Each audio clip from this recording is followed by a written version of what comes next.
datang. Mengenai perubahan agen dan keseimbangan senjata di server percobaan, kami telah merekamnya untuk Anda. Sungguh sulit dipahami hanya dengan membaca teks. Tetapi dengan visual, itu berbeda bukan? Pertama, sang pelindung. Ukuran perisai pelindung belakang telah ditingkatkan. Sekarang, perisai di belakang akan memiliki area yang lebih besar. Oke, mari kita lihat. Perbandingannya cukup jelas, bukan? Selanjutnya, granat tusuk bilah. Oke, intinya sebenarnya adalah granat ini. Saat dilempar, akan ada ledakan. Ledakan ini akan menyebabkan 20 kerusakan. Dan akan memicu pendarahan, pasti. Bisa menghabisi musuh kecil seketika. Dan mengenai penyesuaian batas item ini, dari 2 menjadi 1 bukan? Tapi jangan panik. Jaring kawat yang telah Anda pasang tidak akan hilang. Anda masih bisa memiliki 2 sekaligus. Melihat ini, menurut Anda, apakah jaring kawat ini diperkuat atau dilemahkan? Oke, selanjutnya kita lihat di sini. Agen khusus Tempest. Waktu untuk membidik dan menembak setelah berguling taktis dipercepat 0,2 detik. Mari kita rasakan. Sejujurnya, saya benar-benar tidak merasakannya. Selanjutnya adalah gizmo. Efek suara penggulung dan tarikan tali menjadi lebih keras. Silakan rasakan. Oke, selanjutnya adalah gizmo. Saat saya melihat pengumumannya kemarin, saya bertanya kepada beberapa teman gizmo. Mereka bilang ini peningkatan. Tapi mereka tidak menyangka resmi memotongnya begitu kejam.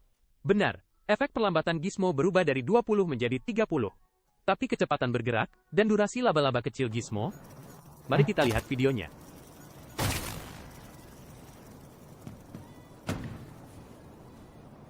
Bagaimana? 19.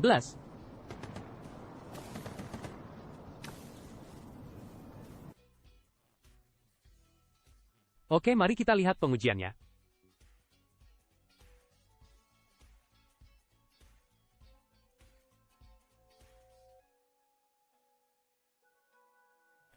Wah, saya hanya bisa berkata, agak kejam.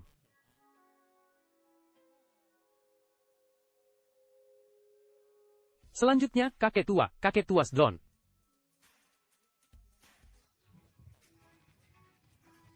Kecepatan putaran maksimum drone telah ditingkatkan. Sebelumnya seperti kapal induk berbelok, sekarang jauh lebih baik. Mari kita lihat perbandingannya. Dan setelah berputar, bukan hanya cepat berputar, rasanya juga lebih baik. Singkatnya, terbang sekarang sangat menyenangkan. Selanjutnya adalah Uluru. Ini hanya bisa dibilang agak keterlaluan. Menembak dari pinggang. Kecepatan terbang meningkat pesat. Peningkatan pesat ini, saya tidak menyangka kecepatannya meningkat hampir 2 kali lipat. Tetapi, kejatuhannya setelah muncul juga sangat meningkat. Jika ditembak datar, hanya terasa sekitar 20 meter. Tentu saja, Anda bisa menggunakan beberapa trik dan lakukan lemparan. Dengan begitu bisa terbang lebih jauh. Namun, serangan pamungkas ini harus ditembak dari pinggang, itu pasti jarak dekat. Secara pribadi, saya pikir ini adalah perubahan yang bagus. Selanjutnya adalah Hackclaw, yang paling banyak ditanyakan. Setelah drone Hackclaw mengenai pemain pertama, drone akan rusak setelah 2 detik. Jadi apa efeknya sekarang? Sebenarnya, setelah mengenai pemain pertama, dalam proses kerusakan, masih bisa membutakan pemain kedua, bahkan pemain ketiga. Berapa banyak yang bisa dibuat buta, akan dibuat buta. Sama seperti drone flash sebelumnya, hanya saja ditambahkan kerusakan terjadwal. Sederhananya, sebelumnya bisa membutakan seluruh baris, sekarang hanya bisa membutakan satu kelompok. Jika terlalu jauh, itu tidak akan bisa membutakan. Selanjutnya adalah beberapa keseimbangan garis tembak. Pertama, KC-17, gaya tekan vertikalnya dikurangi. Mari kita bandingkan. Wow, saya hanya bisa berkata wow. Selanjutnya adalah 201. Oke. Pada dasarnya agak ajaib.